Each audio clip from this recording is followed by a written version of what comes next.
আসসালামু আলাইকুম গাইস। গোশ খেতে আর ভালো লাগছে না, চলুন আমরা একটা ভর্তার রেসিপি দেখে আসি।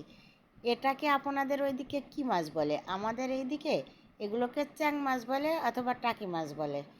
এগুলো সুন্দর করে মচমচে করে কড়া করে ভেজে নিয়েছি। আর মাঝের কাঁটাগুলো ফেলেও দিতে পারেন, নাও পারেন, কারণ শিলপাটাতে ভালোভাবে পিষে নিলে কাঁটা আর থাকবে না। আমি মাছ আর মরিচগুলো ভালোভাবে বেটে নিব। বেটে নেওয়ার পরে পেঁয়াজগুলো হালকা একটু ডলা দিয়ে নিব। আর এর সাথে দিয়ে দিয়েছি টাটকা ধনিয়ার পাতা।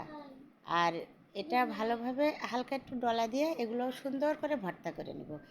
আর যেটা ছাড়া ভর্তা সম্পূর্ণ হয় না সেটা দিয়ে দিলাম ঘানি ভাঙানো সরিষার তেল।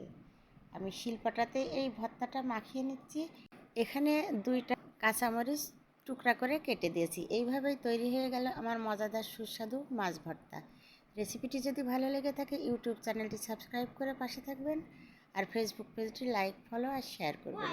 আল্লাহ হাফেজ।